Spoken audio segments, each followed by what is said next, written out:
Ladies and gentlemen, I want to talk now about a very, very important subject, and that's the nation of Israel. You know, when the Lord Jesus Christ was about to leave his apostles, and he went to the Mount of Olives, and he came to the place Bethany. He spent a lot of time there. He was going to leave from Bethany to go to the right hand of his Father after he had been raised from the dead and immortalised. Spent 40 days with his disciples, talking about the things of the gospel, the kingdom of God, and the name of Jesus Christ. They asked him a question, a very pertinent question, in Acts chapter 1 and verse 6. They said, "Lord, wilt thou at this time restore again the kingdom to Israel?" Now, that's a very interesting question, isn't it? What does that mean? Well, it means, of course, that there was once a kingdom called Israel, which happened to be the kingdom of God on earth. And we read in the record of Kings and Chronicles that David and then his successor, Solomon, sat upon the throne of the Lord in Jerusalem. So it was God's throne, because it was his kingdom. But it came to an end in the time of Zedekiah, the last king of Judah, 587, 586 BC, when Zedekiah and company were carried off into captivity. The throne of David ceased to exist. And they asked this question, is this the time to restore it? And of course the answer was no. Those things are reserved in God's hands. And of course history's gone on, isn't it, for nearly 2,000 years since. But the time of the kingdom of God is nigh at hand. And the things we've been talking about in our first session illustrate that, indicate it very plainly. Time of the kingdom is at hand. We want to try and demonstrate just how close it is. That's the purpose of this session. Marvellous things happening in relation to Israel. Well, let's start with Vladimir Putin again, because he's actually eliminated the US on questions like Syria, hasn't he? The Cold War era is over, of course, but once any action by Russia was always met by the United States of America with equal and countermanding force, wasn't it? Always. Not anymore. President Obama has capitulated on Syria and given Putin a free hand in that region. Russia is increasingly getting its way, not only in Syria, in Iran, in non-Muslim Egypt, and with the Palestinians. It's also getting its way with Israel too, as we're going to see. America has been blindsided by its own internal problems, and at present humiliatingly outmanoeuvred by a much smarter man, Vladimir Putin. A much more brutal man, by the way, too. Now, is this in accordance with Bible prophecy? You see, what's happening as a result of all this is that America's relationship with Israel is crumbling. Isn't it? It's crumbling. Is this Bible prophecy? Yes, it is Bible prophecy. In Jeremiah chapter 30, we have a chapter, in fact, portion of the next up to verse 26, which is Jeremiah's dream. It's all about the time of Jacob's trouble in verse 7. It's the time when the Gogian Confederacy comes down upon the mountains of Israel, the time of Jacob's trouble. Well, what would lead to that? Well, one of the things that would lead to it was this. Jeremiah 30 verses 12 to 14 says, "Thus saith the Lord, thy bruise," he's talking to Israel, "thy bruise is incurable and thy wound is grievous. There is none to plead thy cause." Well, that hasn't been true up until recently. The nation of Israel in the latter days has always had America to plead its cause, hasn't it? Yeah, because of the Jewish lobby in this country. You can't get elected unless you get the Jews to support you in certain parts of the country. "But thou mayest be bound up. Thou hast no healing medicines. All thy lovers have forgotten thee."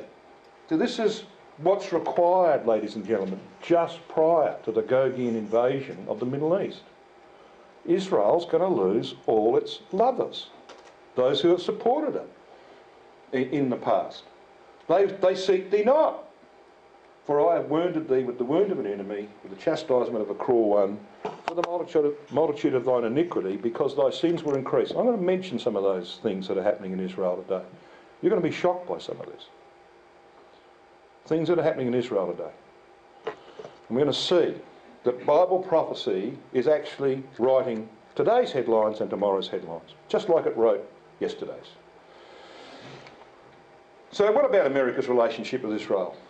Well, it's been very strong, particularly strong from the times of Harry Truman, who replaced, of course, FDR, who died on the 12th of April 1945. He was vice president, he became president. He was instrumental in gaining statehood for Israel. God used Harry Truman to gain statehood for Israel, and that was a fulfilment of Bible prophecy. And for that, of course, there's a principle that works in the scripture. It's the principle of Genesis chapter 12, verse 3, 2 and 3, where God said to Abraham, I will bless them that bless thee, Abraham, and he meant those who come from Abraham as well, and I will curse them that curse thee. All right?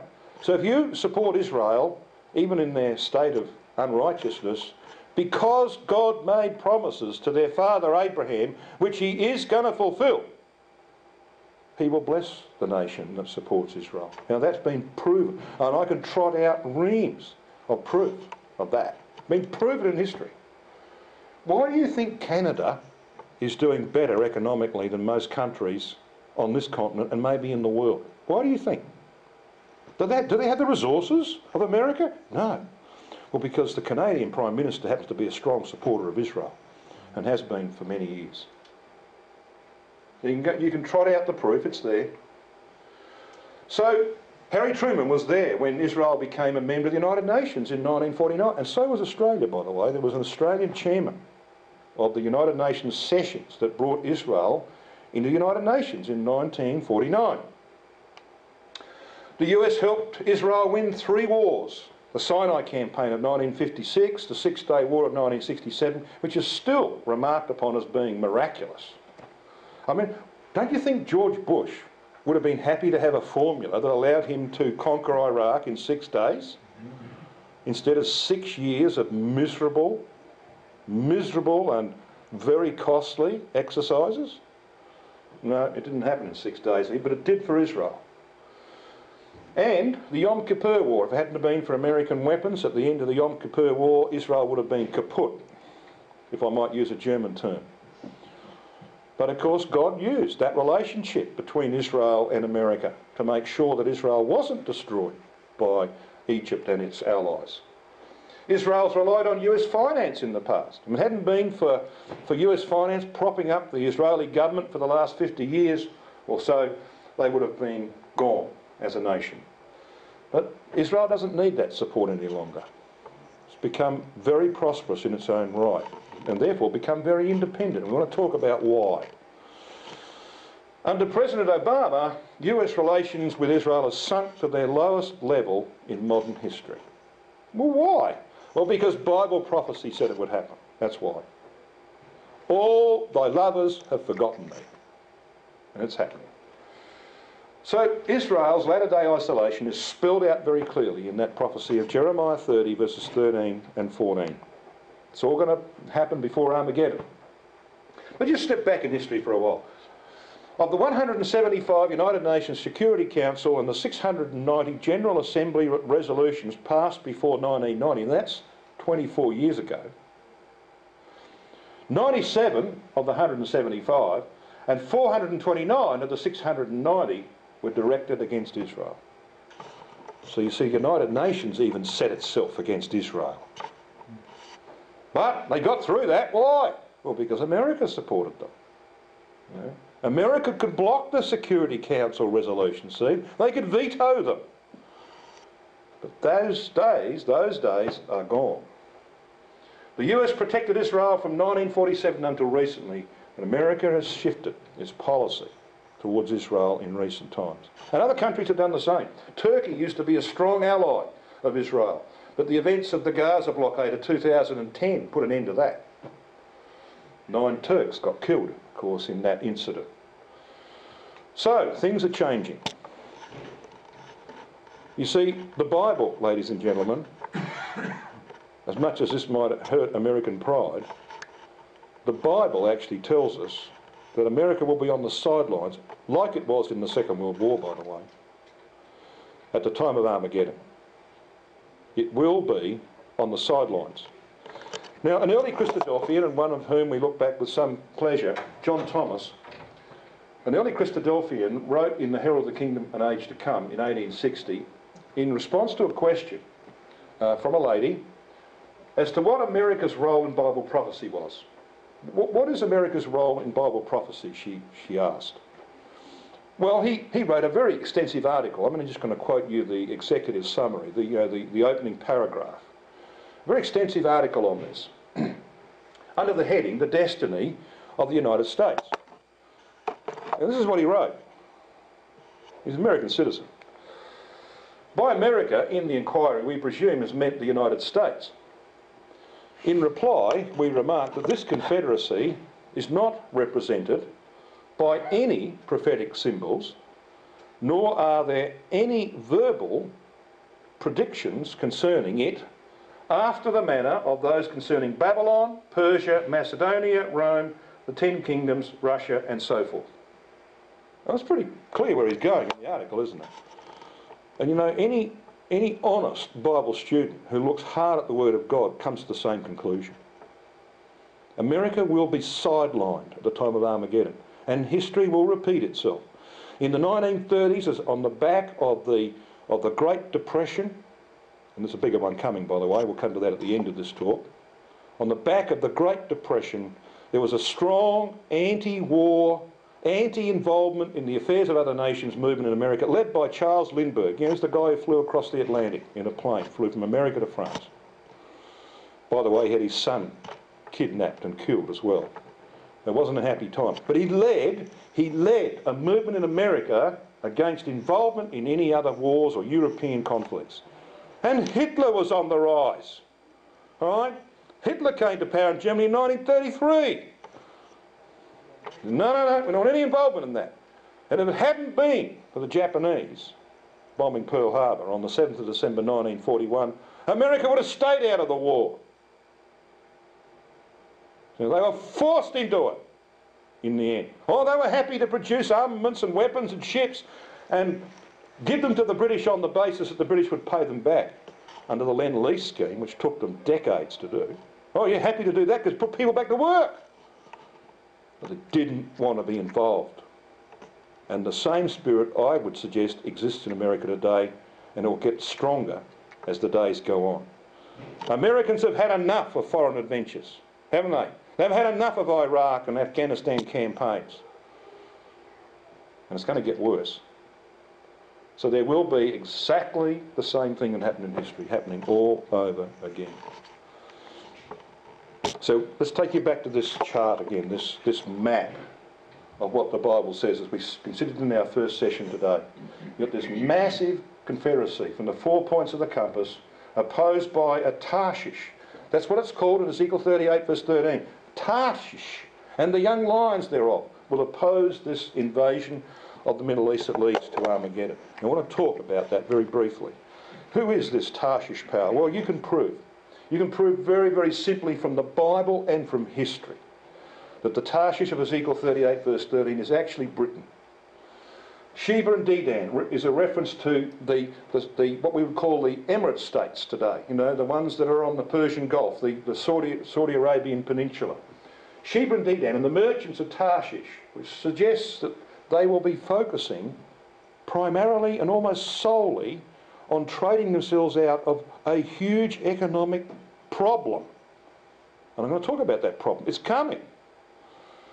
And Russia makes this advance in the Middle East. Well, what are you doing, they say? What are you doing here? You see, they're too busy trying to dig themselves out of a deep hole, an economic hole. Merchants of Tarshish. With all the young lions thereof shall say unto her, have you come to take a spoil? It was pretty obvious they had. But they weren't ready for it. So that's what this prophecy is about. So who are these young lions? Well, this is a First World War poster, ladies and gentlemen. And this is a lion here. And down here we read, helped by the young lions, the old lion, which is clearly Britain, this is a British poster, the old lion, helped by the young lions, defies his foes. So, well, who are the young lions? Well, look at the poster. Australia, Canada, India and New Zealand.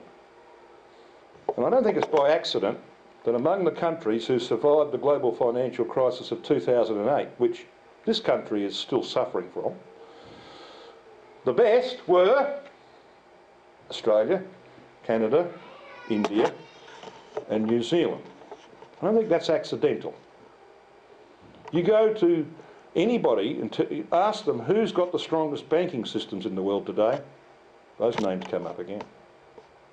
All right, so when the big crash comes, and it will come soon, they're the ones that are going to come through the best, and Britain will be very severely damaged by the coming depression, and it will need the support of its former colonies, who, all of them, have a British form of government. America does not have a British form of government, it has a French form of government.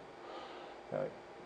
And 3 of those countries have the Queen as the titular head of state. So when I come to America and I turn your coin over, I see George Washington. When you come to Australia and you turn the coin over to the obverse side, as they call it, what do you see? The head of Queen Elizabeth. If you go across the border to Canada, that's what you see on the coinage.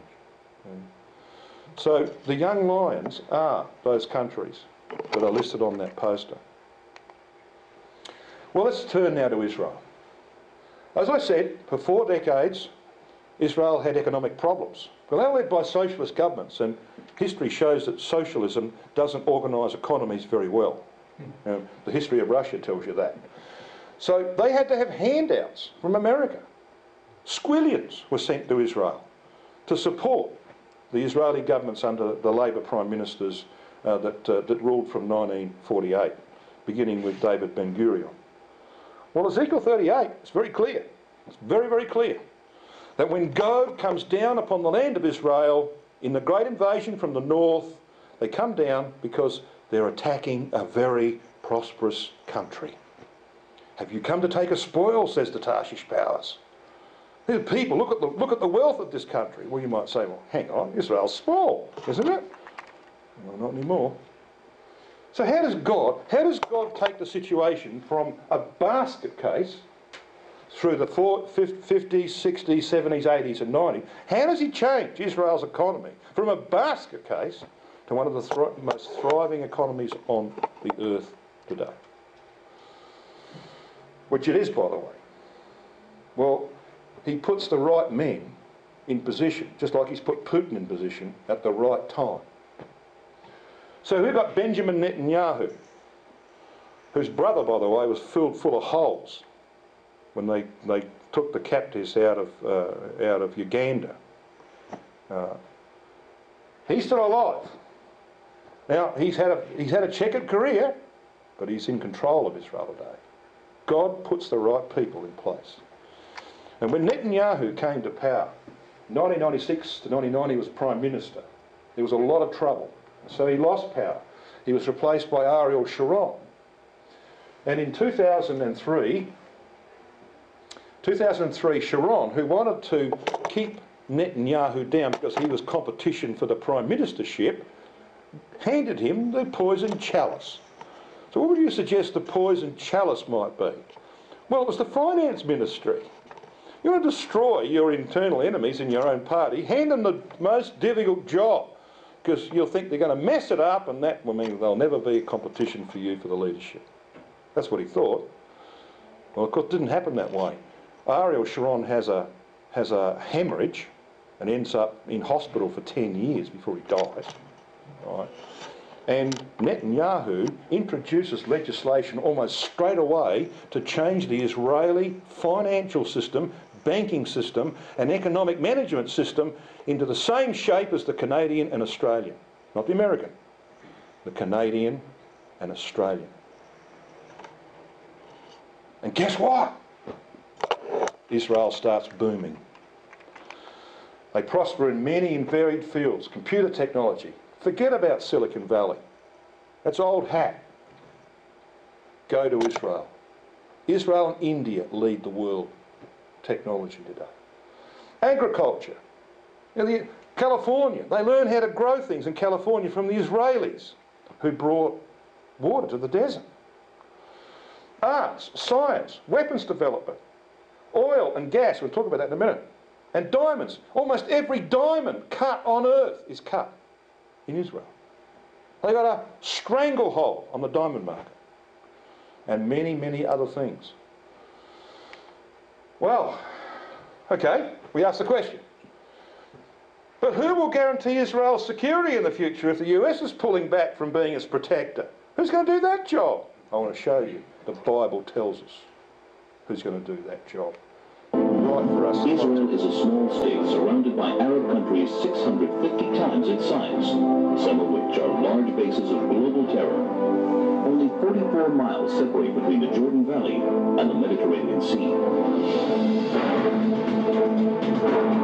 After the Six-Day War in 1967, when Israel was attacked by 4 armies on 3 fronts, United Nations Security Council Resolution 242 stated that Israel was entitled to new defensible borders to replace the previous fragile lines from which it was attacked. What are Israel's defensible borders? What are its essential security needs? The Jordan Rift Valley, Israel's eastern frontier, forms a natural barrier between Israel and the countries of Jordan, Iraq, and Iran. The Jordan Valley rises from an area that is 1,200 feet below sea level to a hilly ridge of up to 3,000 feet, creating a steep 4,200-foot virtual wall opposite any force attacking from the east. The growing threat of global jihad activity near Israel's borders requires it to prevent infiltrations of terrorists and weapons. When Israel left the Philadelphia corridor in Gaza, it became a highway for the infiltration of terrorists and the flow of hundreds of tons of ammunition and weaponry from all over the Arab world, aimed at Israeli civilians. The Jordan Valley is the equivalent of Gaza's Philadelphia corridor in the West Bank. To defend itself, Israel must retain control over the Jordan Valley.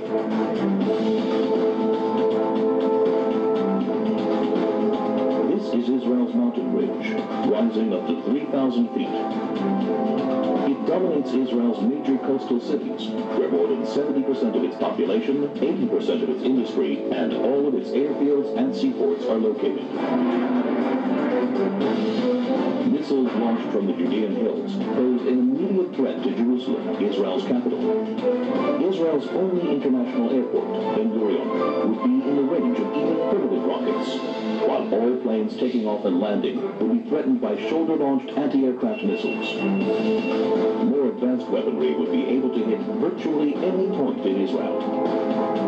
If Israel were forced back to the 1949 armistice lines, the Green Line, the country's width would be reduced to a narrow 9-mile waistline that would be impossible to defend. That's why any future arrangement must include Israeli control over key areas of the mountain ridge and a demilitarized Palestinian state. There is enormous uncertainty about future trends in the Middle East. Iran is determined to become the supreme power. No one can guarantee the future of many of the current regimes in the region. That's an Israeli movie about their security needs, okay? Now, I made the point in our earlier session that Bible prophecy says that Israel is going to take control and annex the West Bank. So even Israel today says, well, you know, we recognise the world's put pressure on us to have a Palestinian state in the West Bank. The Bible says no. But you see, what they said in that little movie clip was they're never, ever going to allow it to be a military zone. If it is a Palestinian state, it has to be totally demilitarised. There can't be a danger. But the Bible, as I said, God's got plans for that area.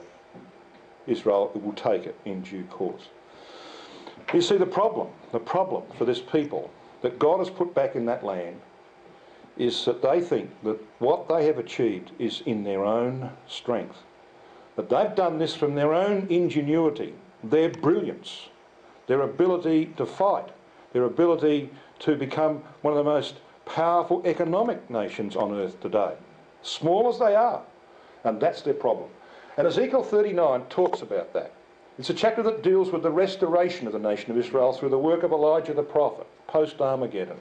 It talks about the problem that we are now seeing today. It says this, "Therefore thus saith the Lord God, now will I bring again the captivity of Jacob, and have mercy upon the whole house of Israel," that's the Jews in the land and the Jews who are outside the land, "and will be jealous for my holy name," because he has a reason to be jealous for his holy name, after that they have borne their shame and all their trespasses whereby they have trespassed against me, when they dwelt safely in their land, and none made them afraid. Well, when's that?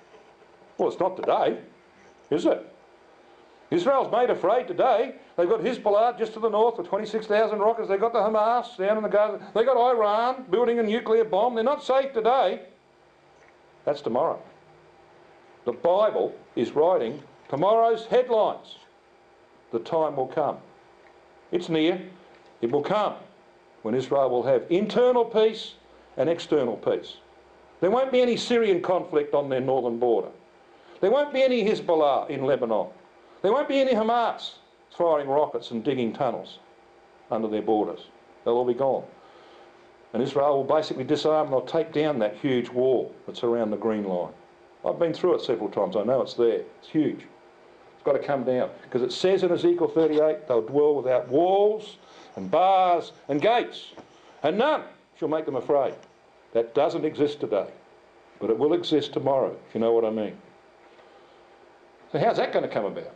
I want to explain to you how that's going to come about. Now, this is actually a reference back to Ezekiel 38, verses 8 and 11. Because the time when Israel will have peace is the time when Gog comes down upon the land. Have you come, to this land that is at rest and at peace?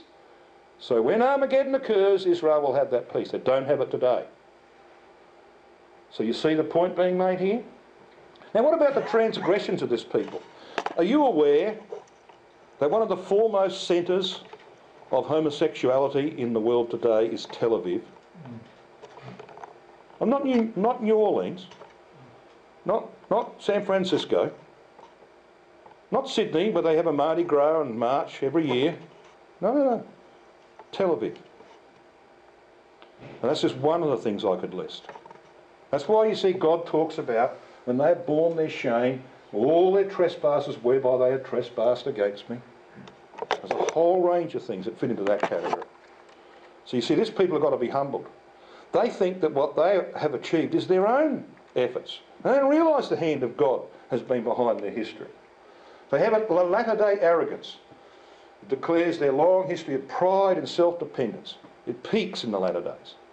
And recent massive finds of oil and gas will make Israel self-sufficient for decades, for 50 years. Not only supplying all their own needs, but supplying the needs of a good proportion of the world. That's how much gas and oil they have found. But Israel attributes its success to its own ingenuity and endurance under many, many attacks, haven't they, by their neighbours. Many of the Holocaust generation ceased to believe in God because they called out to him in the terrible days of the Second World War. They've been burned in ovens and gassed and shot. They were crying out to their God. No answer came.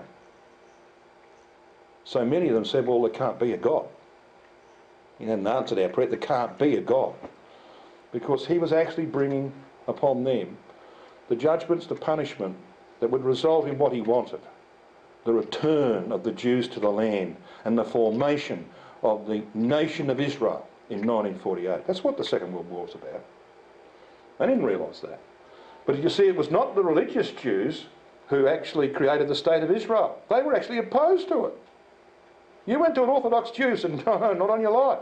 It was the atheistic Jews that founded the nation of Israel. They don't believe in God.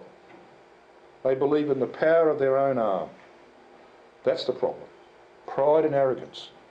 It has to be taken away. They have to be humbled. And that's what the events of Armageddon will do.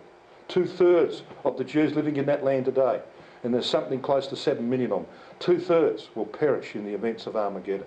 It's all about humbling that nation so that they can actually be restored to faithfulness, to serve their God with a heart that is responsive to him.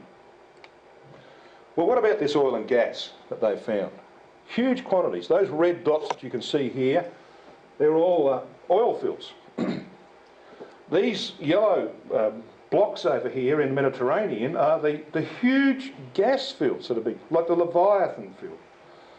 Unbelievable quantities of oil and gas.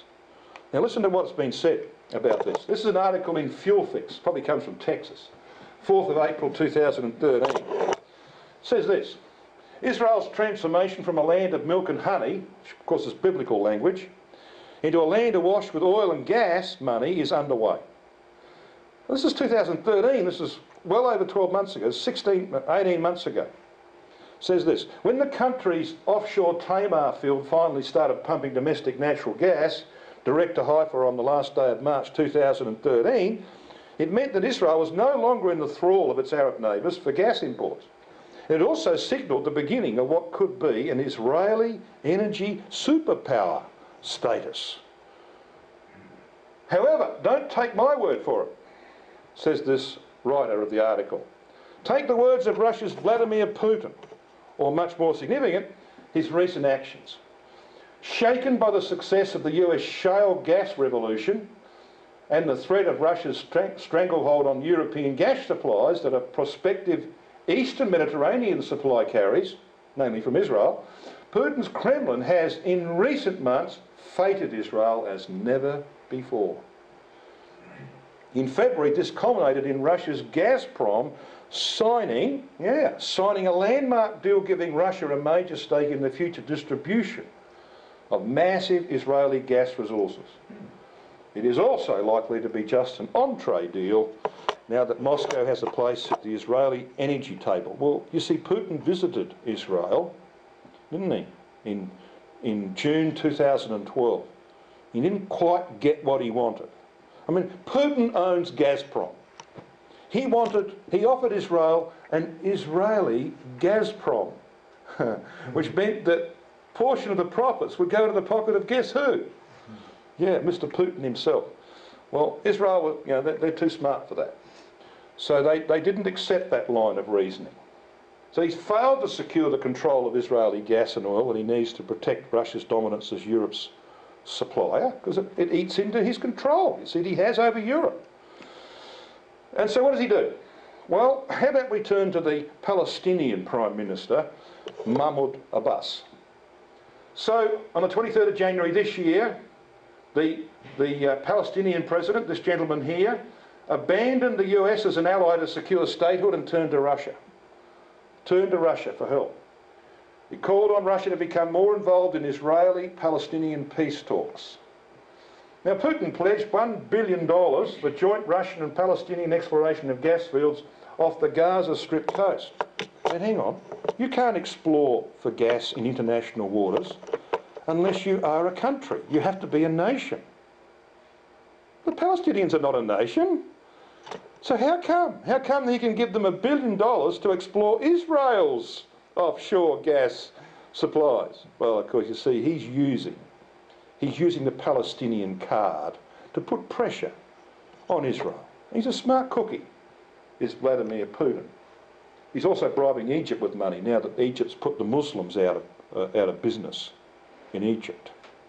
He's in there because, you see, he has an anti-Muslim policy, anti-extremist Muslim policy, and we explained that in the earlier session.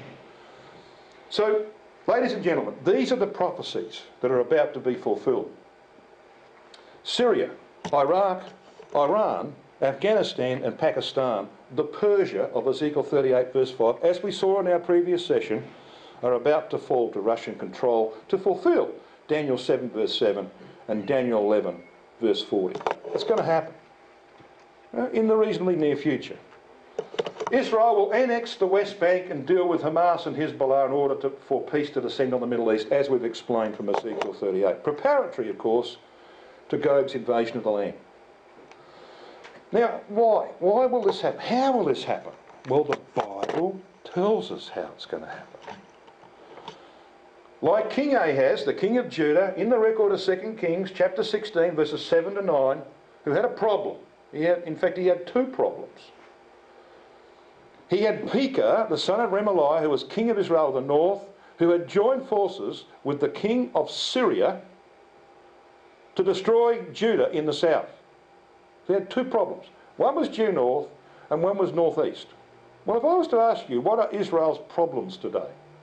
They're real problems. Well, there's one due north, it's called Hezbollah in southern Lebanon, which was once part of Israel, by the way. And the other one's northeast, is Syria, the only aggressive state towards Israel on its borders today. The only really aggressive state. Two problems.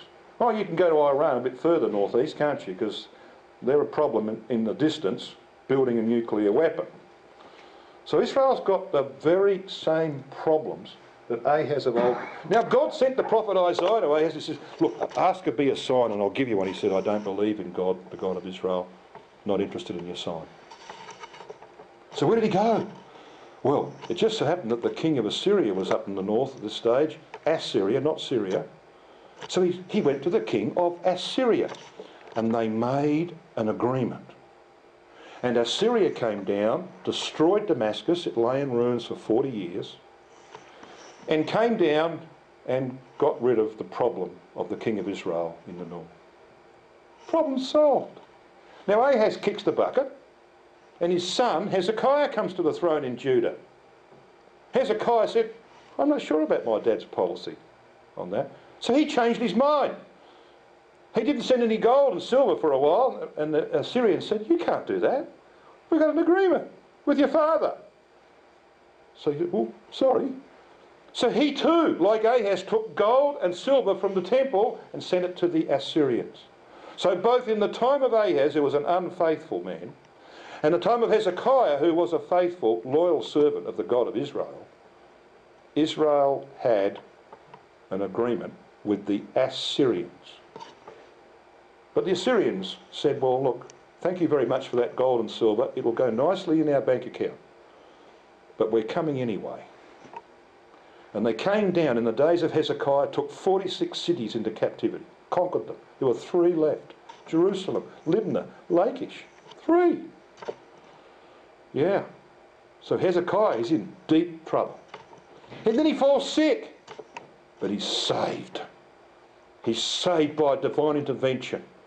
Because the 185,000 Assyrians outside the walls of Jerusalem in the valley of the Kidron died, all of them in one night, through angelic intervention. That, ladies and gentlemen, is history, but it's actually prophecy. I want to show you, it's actually prophecy. Because you see, the Bible talks about the latter day Assyrian. Now, you can read these contexts for yourself, not just plucking verses out of the air. Read the context. Tells you this is latter day events. Micah 5 verse 5. And this man, Christ, it means, because he's the reference in verses 1 and 2, shall be the peace when the Assyrian shall come into our land, and when he shall tread in our palaces. Yeah, it's latter day. Just look at the chapter. Isaiah 14:25. That I will break the Assyrian in my land, and upon my mountains tread him underfoot. Look at the context. It's later day. Isaiah 31 verse 8. And then shall the Assyrian fall with the sword, not of a mighty man, etc., with the sword of Christ. Again, look at the context. Obviously later day. So you see, God calls the invader of the land of Israel in the latter days the Assyrian. Now we've just been considering that he's called Gog, the prince of Rosh, Meshech and Tubal, haven't we? In Ezekiel 38, it's the same power. All right, it's the same power. He's called the Assyrian. Now why? Why would God do this in the prophecy of Isaiah and the prophecy of Micah? Well, they prophesied in the days of Ahaz and Hezekiah. That's why. And the Assyrian invasion in the days of Hezekiah was a type, a foreshadowing of latter day events. So what happened then? Well, Ahaz made an agreement with the Assyrians. Hezekiah continued it. You know what that's telling me? It's telling me that the Russians and the Israelis will have an agreement prior to Armageddon. It never fails. This history is prophecy. God is telling us that. Read it as prophecy. There will be an agreement between Russia and Israel. Now, do you think there's any indications that that's on the way? Well, I want to show you. Let's just summarise first of all. Israel, the latter day Assyrian. The Assyrian is the title of Gog of Ezekiel 38 in Isaiah and Micah. And there's the references spelled out there for Isaiah and Micah. There's a lot of them. Based on the invasion of Judah in the days of Hezekiah, 2 Kings 18, other references. A type of Armageddon. It's the way it's used in the Bible. The Assyrian army was destroyed outside the walls of Jerusalem, as will Gog's army, Ezekiel 38. Faithless Ahaz is the type of modern Israel who made the first peace pact with the Assyrians. 2 Kings chapter 16. What was his rationale? He had the same problems that Israel's got today. Exactly the same problems. He went to the Assyrians and Israel because they don't believe in God as a nation. All right. They'll go to the Russians. If the US is going to forsake us, we'll go to the Russians. That's what they'll say. Is it happening? Well, this is now well over 12 months old, and a lot has happened since that I could show you. Russian warship docks in Israel for the first time, 13th of May 2013. For the first time since the establishment of the State of Israel, a Russian warship docked at the port city of Haifa earlier this month. The Azov, of Russia's Black Sea Fleet, came to Israel at the request of the Association of Russian War Veterans to help celebrate the anniversary of the victory over Nazi Germany. Anybody got any idea of how many Soviet Russian war veterans, Jewish war veterans, who were, of course, in Russia at the time, who fought in the Second World War? 100? No. 10,000. How long ago is the Second World War? 70 years? But what does that make these people? 90. In the 80s and 90s, late 80s and 90s. Come on. There's 10,000 living in Israel alone? Yeah, there are. Jewish veterans of the Red Army who later immigrated to Israel were invited to participate in a ceremony aboard the massive warship. And there's the massive warship. Now, when they brought it into Haifa, they would have had cameras working because they would have inspect the coastline. See?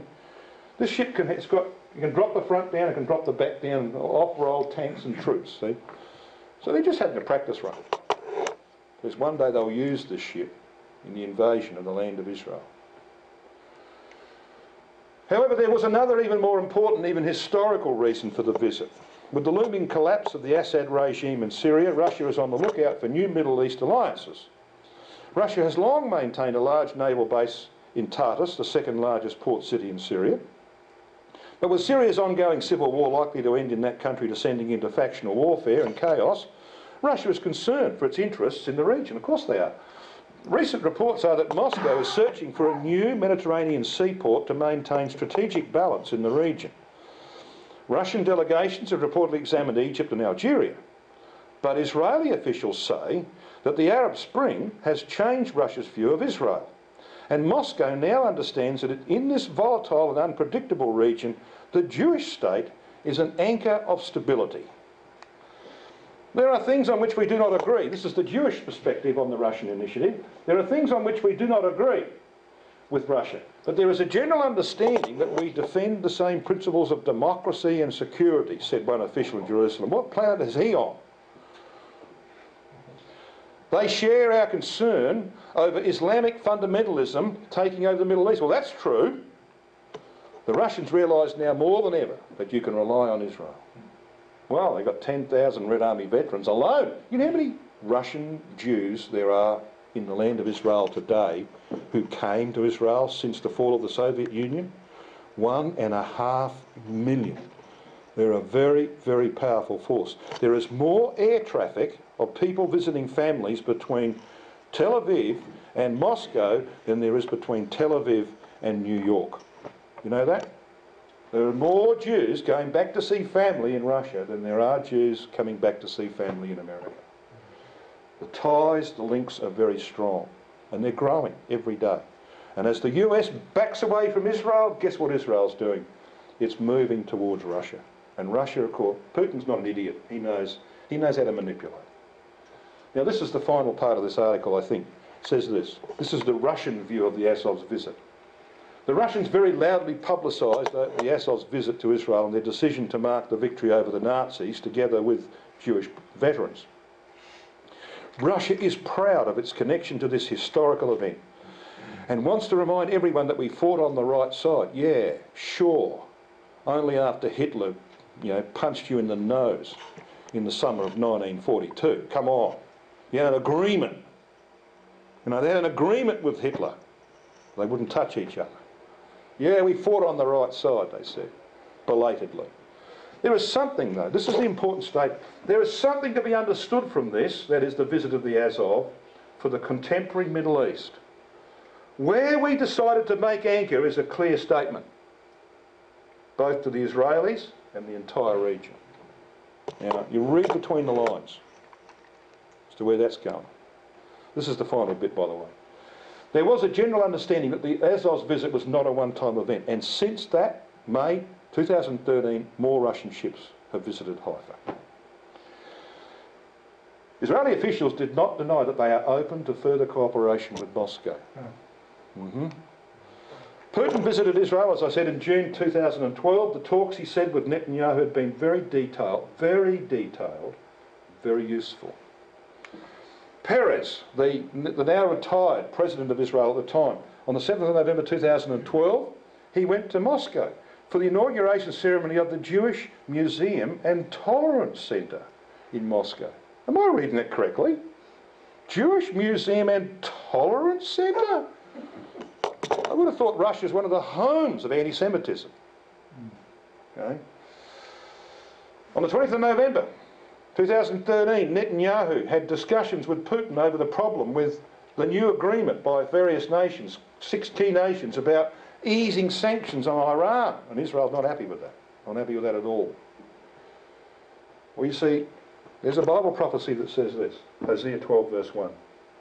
Ephraim feedeth on wind, and followeth after the east wind. He daily increaseth lies and desolation, and they do make a covenant with the Assyrians, and oil is carried into Egypt. So when you start thinking about what the Bible's saying, ladies and gentlemen, it's telling us very plainly that the day will come. It's already going in that direction. The day will come when Israel will make a pact, some kind of agreement with the Russians, because the Americans will have let them go in fulfilment of Jeremiah 30. All thy lovers have forgotten me. So this is the biblical scenario as I read it. The massive depression that will soon hit the world will reshape international relations, especially the Middle East. Now don't look at me like that. I'm going to show you there's a massive depression coming. Russia and Israel will have a peace pact, allowing Russia to control from Syria to Pakistan. That will fulfil 3 Bible prophecies at least. Solve Israel's problem with Iran. Think about this. What's Israel's big problem right now? Well, Hezbollah is big, Hamas is big, but no, the biggest problem for Israel right now is the Iranians well down the track to developing a nuclear weapon. True? They're trying to get America to act. America, no. Right. That's their big problem. Well, when Russia makes this agreement with Israel, they will say, well, listen, Israel, we will turn a blind eye when you annex the West Bank and you deal with Hezbollah in southern Lebanon. We know it's going to be brutal, but we'll turn a blind eye, providing you turn a blind eye when we take from Syria to Pakistan. But in doing that, Israel, we're going to solve your Iranian problem because we're going to rule Iran. We're going to be part of our confederacy, the Gogian Confederacy of Ezekiel 38. Got that? Makes sense, isn't it? I'm no politician or tactician, but even I can work that out. Putin is very much a politician and tactician. So it solves Israel's problem with Iran and allows Israel to deal with Hezbollah and Lebanon and the Hamas. Israel will have its peace internally and externally required by Ezekiel 38 verses 8 and 11 before Armageddon can happen. Now how will all this happen? Well, I'm going to suggest to you how it's going to happen in a minute. Years later, Russia will do as Assyria of old did. They will break the agreement and invade Israel in a lightning attack. That's why you've got a prophecy like Ezekiel 38 verse 10, which says about Gog, at the same time shall things come into thy mind, and thou shalt think an evil thought. Now, attacking another nation that doesn't deserve to be attacked is an evil thought, isn't it? But when you have a peace agreement with them, like Hitler had with Stalin in 1940, and so you know what Stalin did when he signed the agreement with Hitler? He shot his best generals. He shot them. Why? Well, because they were competition for his leadership. He didn't want any competition, so he shot his best generals. And 2 years later, Hitler attacks. He always intended to attack. And then Stalin wasn't heard from for 2 weeks. He was a lump of jello, as you call it in this country. We call it jelly in Australia. He was just a blubbering lump of jello. He could not talk. He was so shocked that Hitler had broken the agreement. History will repeat itself. Israel is going to be so shocked. Like the other nations. What are you doing here? You going to take a spoil? Because you see, they think the peace agreement is solid. It's not solid. The Lord of hosts has sworn, says Isaiah 14, saying, surely as I have thought, so it shall come to pass. As I have purposed, so shall it stand, that I will break the Assyrian in my land, and upon my mountains tread him underfoot. Now, is this a latter-day event? Read the next words. This is the purpose that is purposed upon the whole earth. That's about what God's going to do. In the wake of the destruction of Gog, the latter-day Assyrian, he's going to set up the kingdom of God, and it's going to cover the whole earth in due course. Purposed upon the whole earth. And there will be a house of prayer for all nations. It'll take 40 years to build it, but there will be. It will surely come, as Habakkuk 2 says. It will surely come. Now I'm going to finish our series here this afternoon briefly, and you probably don't believe me, but it will be fairly brief, but it's a very, very important, extremely important fact I want to bring to your attention.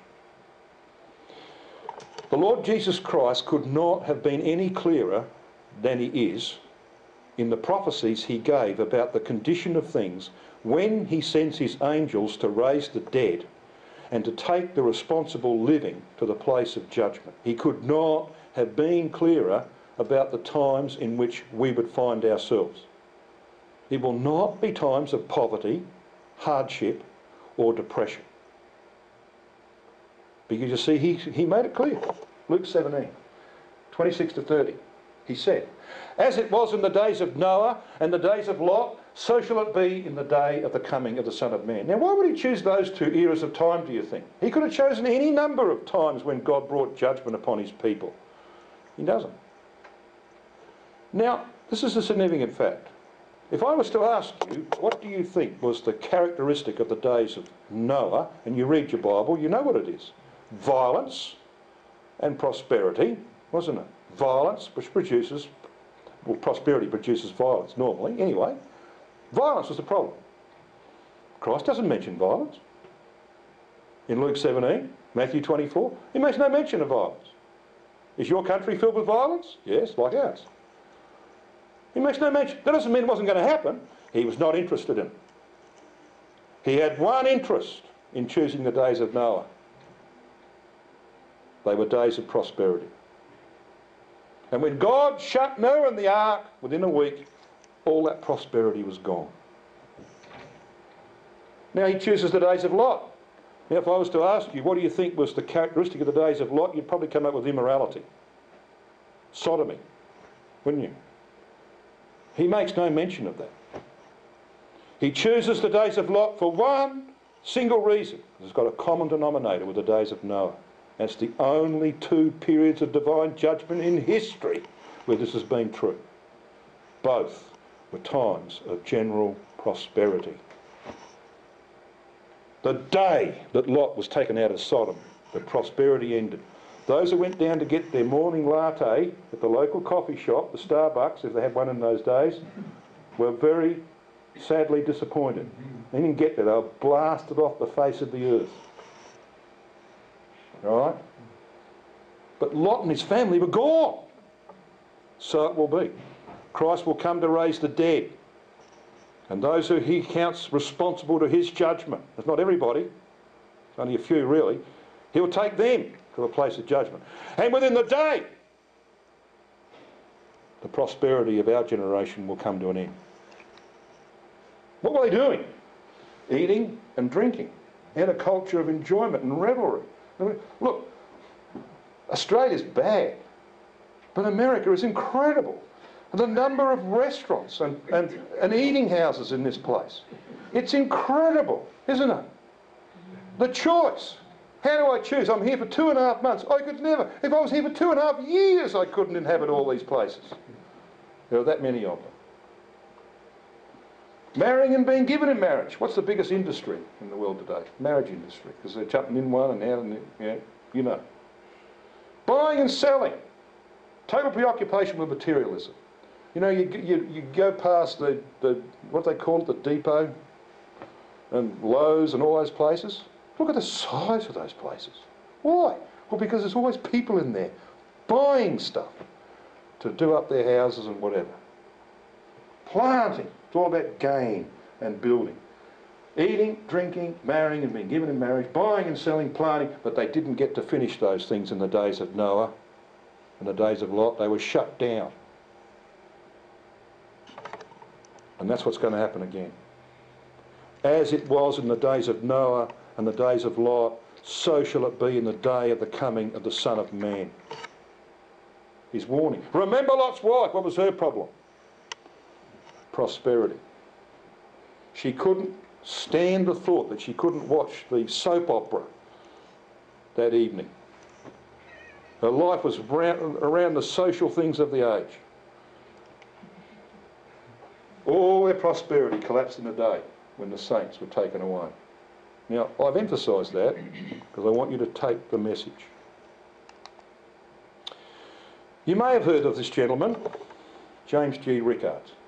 American lawyer, economist, investment banker.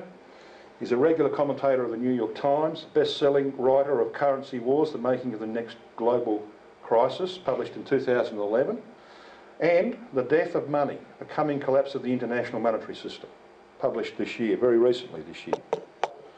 Now, mind you, I think Mr. Rickards, like most people, is driven by the desire to actually fill his pockets with money. He'd love you to buy his books, and, you know, to take his financial advice, etc. So this little clip I'm going to show you is from the front end of a 45-minute television program called Money Matters, or something like that. And it's obvious, it's scripted, it's obviously aimed at selling their books and so on. But nobody, and I mean nobody, denies the facts. It's corroborated by many, many experts who have predicted previous collapses, like Peter Schiff, Gerald Celente, Mark Farber, and I can go on with the list. Nobody disputes the facts. I want you to listen to the first 2 or 3 minutes of this television. And we can give you a link to the rest of it. You might end up buying the book, who knows, but that's not the point of this exercise.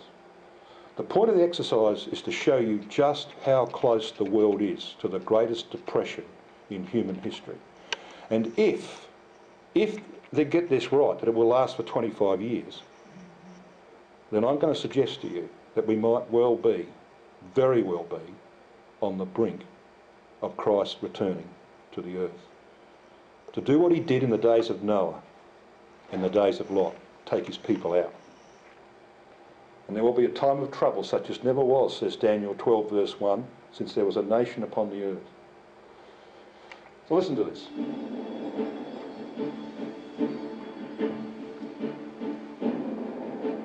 My name is Steve Myers, and I want to thank you for taking part in this exclusive Monday morning interview with Jim Rickards, the financial threat and asymmetric warfare advisor for both the Pentagon and CIA. Recently, all 16 branches of our intelligence community have come together to release a shocking briefing that contained an alarming consensus. These agencies, that include the CIA, FBI, Army, and Navy, they've already begun to estimate the impact of the fall of the dollar as the global reserve currency, and our reign as the world's leading superpower being annihilated in a way equivalent to the end of the British Empire post-World War II. And the endgame could be a nightmarish scenario where the world falls into an extended period of global anarchy. Jim Rickards fears he and his colleagues' warnings are being ignored by our political leaders and the Federal Reserve, and we're on the verge of entering the darkest economic period in our nation's history, one that will ignite a 25-year Great Depression. Today we're going to examine everything he's uncovered, because a bedlam could begin within the next 6 months, which is why every American should hear his warnings before it's too late.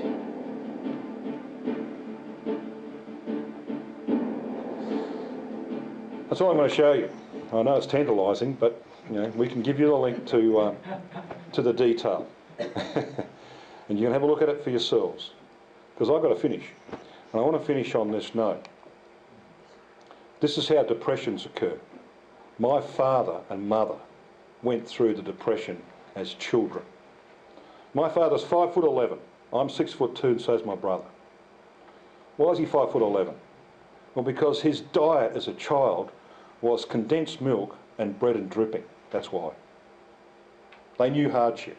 Even when I was a child, we had to go and shoot rabbits to survive. Couldn't afford meat, couldn't buy meat in the early 1950s. We didn't have enough money to buy meat. So it was rabbits. All right, so we don't understand that today, do we? I mean, you walk into a restaurant and they bring out the mountains of food. And you walk out feeling as though you're twice the weight. It's a different era, totally different era. So depressions are terrible things. And this is how they happen. 1929, stock market crash. 1930, worldwide depression. 10 years to dig themselves out. You only dig yourself out of depression by war. You've got to reduce the number of mouths. So 60 million mouths were closed in the Second World War. You didn't have to feed 60 million people. And moreover, you've got to put people back to work to make arms so you can reduce the mouths and kill people. That's how you get out of depressions. So if there's a depression very soon, and there will be, so because it's overdue, 10 years later, ladies and gentlemen, and this can be proven from the scripture, 10 years later there will be another big war. It'll be called Armageddon.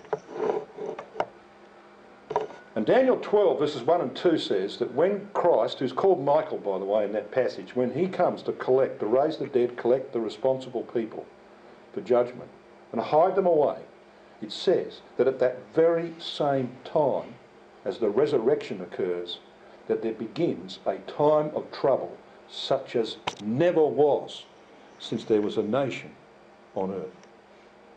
I personally don't think that's too far away. So I think the message is pretty obvious, isn't it? Urgency. We need to do something about this. Well, I'm going to conclude by using the words of John the Apostle from the Isle of Patmos. Even so,